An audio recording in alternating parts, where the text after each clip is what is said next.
പീതാംബരം കരവിരാജിത ശംഖചക്ര കൗമോദഗീ സരസിജം കരുണാസമുദ്രം രാധാസഹായമതിസുന്ദരമന്ദഹാസം വാതാലേശമനിശം ഹൃദി ഭാവയാമി. എൻ്റെ ബാലലീലകളെ ഭാഗവതാചാര്യന്മാർ തന്നെ പറയും, എത്ര വിവരിച്ചാലും ഒരവസാനമില്ലാത്ത. കാരണം ബാലലീല പറഞ്ഞാൽ നമുക്കറിയാം, ഏതൊരു കുട്ടികളുടെയും ആ കുട്ടിക്കളികൾ കാണാൻ എത്ര എല്ലാവർക്കും സന്തോഷമാണ്.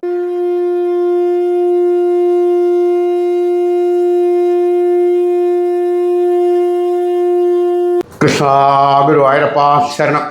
ഗുരുവായൂർ ഉണ്ണിക്കണ്ണൻ ഓൺലൈൻ യൂട്യൂബ് ചാനലിലേക്ക് എല്ലാവർക്കും സ്വാഗതം.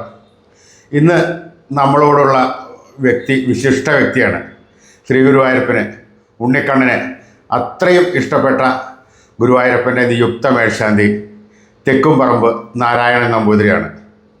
അദ്ദേഹത്തിന് ഈ മാസം 31-ാം തീയതി ചാർജ് എടുക്കുകയാണ്. അദ്ദേഹത്തോട് കുറച്ച് നേരം നമുക്ക് ആ ഗുരുവായൂരപ്പൻ്റെയും അദ്ദേഹത്തിൻ്റെയും എല്ലാം വിശേഷങ്ങൾ ചോദിച്ചു മനസ്സിലാക്കാം. ഹരേ ഗുരുവായൂരപ്പ. മേൽശാന്തി നമസ്കാരം. നമസ്കാരം. അങ്ങ് ഗുരുവായൂരപ്പൻ്റെ മേൽശാന്തിയായിട്ട് കഴിഞ്ഞ ദിവസം കിട്ടിയല്ലോ. ആ കിട്ടിയ സമയത്ത് എന്താണ് നമുക്ക് ആ സമയത്ത് തോന്നിയത്? അതൊന്ന് നമ്മുടെ സബ്സ്ക്രൈബേഴ്സായിട്ടൊന്ന് പങ്കുവയ്ക്കാം. ഹരേ ഗുരുവായൂരപ്പ. എല്ലാ സജ്ജനങ്ങൾക്കും നമസ്കാരം. നറുക്കെടുത്ത് ആ ക്രമനമ്പർ 9 TM നാരായണൻ നമ്പൂതിരി ശ്രീനിലയം തെക്കുംപറമ്പത്ത് മന എന്ന് ആ വിളിച്ച് പറയുന്നവ കേട്ടപ്പോൾ തന്നെ മഹാപ്രഭുവായിട്ടുള്ള ഗുരുവായൂരപ്പൻ്റെ കാരുണ്യം, അങ്ങേയറ്റം ഭഗവാന്റെ വാത്സല്യം, ഭഗവാന്റെ കാരുണ്യം വന്നു ചേർന്നതായിട്ട് തന്നെയാണ് തോന്നിയത്. തീർച്ചയായിട്ടും അടുത്ത കുറേ വർഷങ്ങളായിട്ട്, അല്ലെങ്കിൽ 10-20 തവണ കൂടുതലായിട്ട് അപേക്ഷകനാണെങ്കിൽ പോലും ആ ഭഗവാന്റെ കാരുണ്യം അടിയനിലേക്ക് വന്നു ചേർന്നതിൽ വലിയ സന്തോഷം. ആ സമയത്ത് നമുക്ക് പ്രത്യേകമായിട്ട് എന്തെങ്കിലുമൊക്കെ ഒരു തോന്നല് തീർച്ചയായിട്ടും. കാരണം എന്താ പറഞ്ഞാൽ, നമുക്ക് പറഞ്ഞറിയിക്കാനും പറ്റാത്തൊരു അനുഭവം തന്നെയാണ് ആ അവസ്ഥയിലുണ്ടായത്. തീർച്ചയായിട്ടും ഭഗവാന്റെ കാരുണ്യം ആ ഒരു മേൽശാന്തിപദത്തിൽ കൂടി വന്നു ചേർന്നതിൽ വളരെയധികം സന്തോഷം തോന്നി. പറഞ്ഞറിയിക്കാൻ പറ്റാത്തൊരു വലിയ സന്തോഷം, ആ ഒരു നിർവൃതിയായിരുന്നു ആ സമയത്ത് തോന്നിയത്. ഇപ്പോൾ നിലവിൽ വേറെ ഏതെങ്കിലും അമ്പലത്തിൽ ശാന്തി ചെയ്തുകൊണ്ടിരിക്കുന്നുണ്ടോ? ഞാൻ ചെർപ്പളശ്ശേരി ഇല്ലിക്കോട്ട് കുറിശി ശിവക്ഷേത്രത്തിലെ മേൽശാന്തിയാണ്. ഒരു 15 വർഷമായി ഇപ്പോൾ അവിടെ സ്ഥിരമായിട്ട് പൂജാദികൾ കാര്യങ്ങൾ ചെയ്തു വരുന്നു. അപ്പോൾ ശരിക്കും പറഞ്ഞാൽ ആ മഹാദേവൻ്റെയും കൂടി ഒരു കരുണ കൊണ്ട് സംശയമില്ല, യാതൊരു സംശയവുമില്ല. കാരണം ഈ പറഞ്ഞ പോലെ തന്നെ മഹാദേവൻ്റെ അനുഗ്രഹം, അച്ഛനമ്മമാരുടെ പൂർണ്ണമായിട്ടുള്ള അനുഗ്രഹം, ഗുരുനാഥന്മാരുടെ അനുഗ്രഹം, കാറൽമണ്ണ, ഞങ്ങളുടെ ഊരാൺമ ക്ഷേത്രമാണ് കാറൽമണ്ണ തിരുമല്ലപ്പള്ളി മഹാദേവ ക്ഷേത്രം. ആ മഹാദേവൻ്റെ അനുഗ്രഹം ഇതെല്ലാം ഒത്തുചേർന്ന് വന്ന് ആ ഗുരുവായൂരപ്പൻ്റെ അനുഗ്രഹം കൂടി പൂർണ്ണമായതോടുകൂടി ഈ ഒരു മേൽശാന്തിപദം കൈവന്നു എന്ന് തന്നെയാണ് പൂർണ്ണമായിട്ടും വിശ്വസിക്കുന്നത്. നമ്മൾ ഈ പൂജാതി കാര്യങ്ങളും ഒക്കെ എത്രാമത്തെ വയസ്സ് മുതൽ പഠിച്ചു തുടങ്ങിയിട്ടുണ്ട്? ഈ രംഗത്തൊക്കെ എന്ന് മുതലാണ് നമ്മൾ ഇറങ്ങി തുടങ്ങിയത്? ആരൊക്കെയാണ് നമ്മളിതൊക്കെ പഠിപ്പിച്ചത്? ഞാൻ നമ്മുടെ ഷോഡശ സംസ്കാരമായിട്ടുള്ള സമാവർത്തനം കഴിഞ്ഞതിന് ശേഷം ഗുരുനാഥനായിട്ടുള്ള അച്ഛൻ തന്നെയാണ് ആദ്യത്തെ ഗുരുനാഥൻ. അച്ഛനിൽ നിന്ന് തന്നെയാണ് പൂജാതി കാര്യങ്ങളുടെ ബാലപാഠം വശമാക്കിയത്. പിന്നീട് മറ്റൊരു ഗുരുനാഥനായ നീലകണ്ഠൻ നമ്പൂതിരി, വാഴകുന്നം നീലകണ്ഠൻ നമ്പൂതിരിയാണ് കൂടുതലായിട്ടുള്ള പൂജാതി കാര്യങ്ങൾ പഠിപ്പിച്ചത്. പിന്നീട് സ്കൂൾ വിദ്യാഭ്യാസത്തിന് ശേഷം കുറച്ചു കാലം ഹൈദരാബാദിലും ബോംബെയിലുമൊക്കെയായി ക്ഷേത്രങ്ങളിൽ പൂജാതി കാര്യങ്ങളിൽ വ്യാപൃതനായിരുന്നു. അതിനുശേഷം ഒരു 20 വർഷത്തോളമായി ഇപ്പോൾ കേരളത്തിൽ സെറ്റിൽ ചെയ്തിട്ട്, അതായത് ചെർപ്പളശ്ശേരിയിൽ കാറൽമണ്ണയിൽ സെറ്റിൽ ചെയ്തിട്ട്, അതിനുശേഷം ഭാഗവത സപ്താഹ രംഗത്തും കുറച്ചു കാലമുണ്ടായി. അതിനുശേഷമാണ് 2011 മുതൽ ഇപ്പോൾ ഞാൻ പൂജ ചെയ്തുകൊണ്ടിരിക്കുന്ന ചെർപ്പളശ്ശേരി ഇല്ലിക്കോട്ട് കുറിശി ശിവക്ഷേത്രത്തിൽ പൂജാ മേൽശാന്തിയായി നോക്കുന്നത്. ശരിക്കും പറഞ്ഞ ഒരു ആധ്യാത്മിക ആചാര്യൻ കൂടിയാണ് മേൽശാന്തി. എങ്കിലും എന്തായാലും കുറെ വർഷങ്ങളായിട്ട് ഈ ഒരു രംഗത്ത് ഉണ്ടെന്നാണ്. അപ്പൊ അത് ഗുരുവായൂരപ്പന് നമുക്ക് കൂടുതൽ ഒരു അടുപ്പത്തിനുള്ള ഒരു ഇടം കൂടി വന്നിട്ടുണ്ട്. തീർച്ചയായിട്ടും.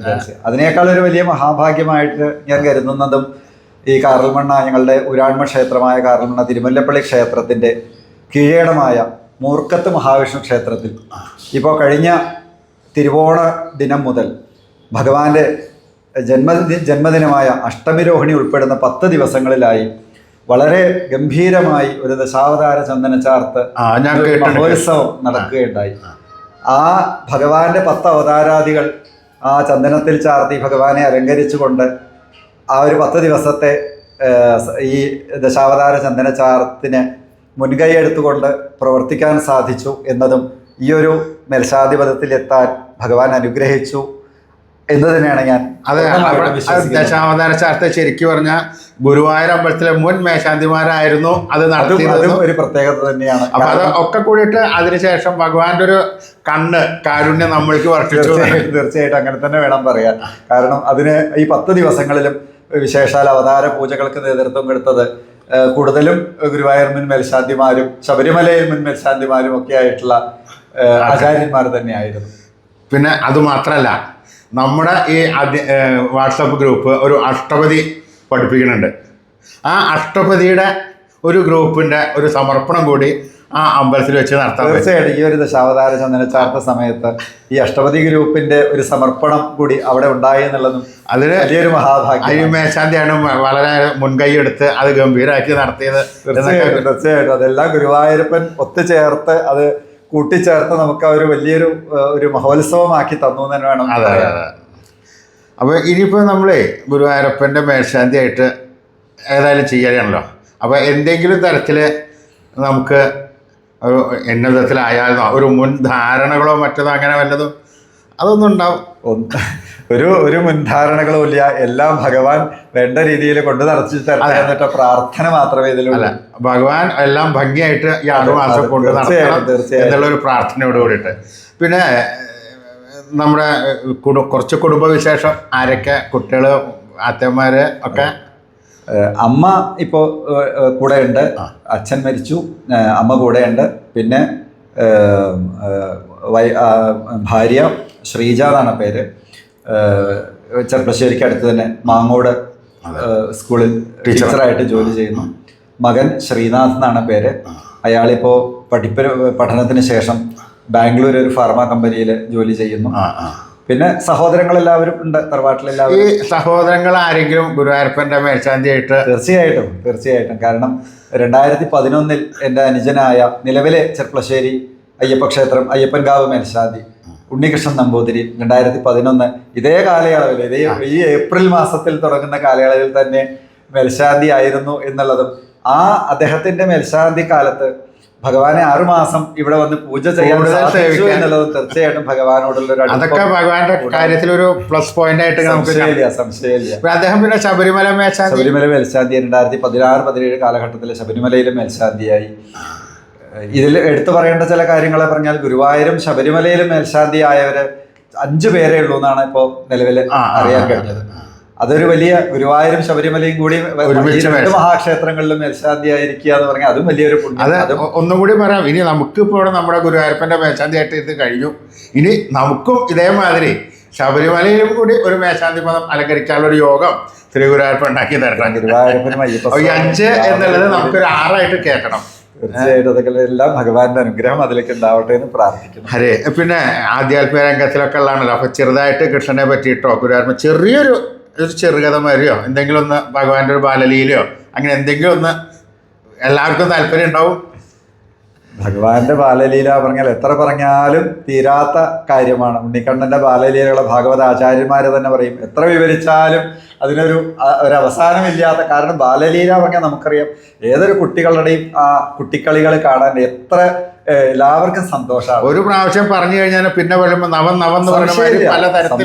സംശയമില്ല. അത് ആ പുതുമ അത് തന്നെയാണ് ഈ ശ്രീമദ് ഭാഗവത സപ്താഹരംഗങ്ങളും ഇല്ലെങ്കിൽ ഇതിനൊക്കെ ഇത്രയും പ്രസക്തി കൂടി വരാനുള്ള ഒരു വലിയൊരു കാര്യം. നമുക്ക് എത്ര കേട്ടാലും മതി വരാത്ത ലീലകളാണ് ഭഗവാന്റെ ഉണ്ണിക്കണ്ണന്റെ ലീലകൾ എന്നുള്ളത് കൊണ്ട് തന്നെയാണ് ഇതിന് നമ്മൾ ഈ പറഞ്ഞ പോലെ തന്നെ ഭഗവാന്റെ ബാലലീലകളെ തന്നെയാണ് എന്നും നമ്മൾ ഓർത്തിരിക്കാൻ ഇഷ്ടപ്പെടുന്നത്. ഭഗവാന്റെ കുട്ടികളികളും ആ ഒരു കണ്ണനായിട്ട് അല്ലെങ്കിൽ ഭഗവാന്റെ ബാലലീലകളൊക്കെ തന്നെയാണ് ഭാഗവതാദികളും എല്ലാം വളരെയധികം പ്രാധാന്യത്തോടെ പറയുന്നത്. അപ്പോൾ നമ്മൾക്ക് ഇവിടെ ഇപ്പോൾ ഗുരുവായൂരപ്പൻ മഹാവിഷ്ണു ആണെങ്കിലും നമ്മളിപ്പോൾ പൂജിക്കാൻ പോകുന്നത് ചെറിയ ബാല ഉണ്ണിക്കണ്ണനായിട്ടും ഒക്കെ ആണല്ലോ. അതെ, എന്തായാലും ഗുരുവായൂരപ്പൻ സർവസ്വരൂപിയായിട്ടുള്ള മഹാവിഷ്ണു സ്വരൂപനാണല്ലോ. ആ ഭഗവാന്റെ പാദസേവ ചെയ്യാൻ കിട്ടുന്ന ഒരു മഹാഭാഗ്യം വളരെ ഭംഗിയാക്കി തരണേ എന്നൊറ്റ പ്രാർത്ഥന മാത്രമേ ഇതിലൂടെയുള്ളൂ. ഒരു ശ്ലോകം എന്തെങ്കിലും ഒന്ന് ചെല്ലണം. പീതാംബരം കരവിരാജിത ശംഖചക്ര കൗമോദഗീ സരസിജം കരുണാസമുദ്രം രാധാസഹായമതിസുന്ദരമന്ദഹാസം വാതാലേശമനിശം ഹൃദി ഭാവയാമി.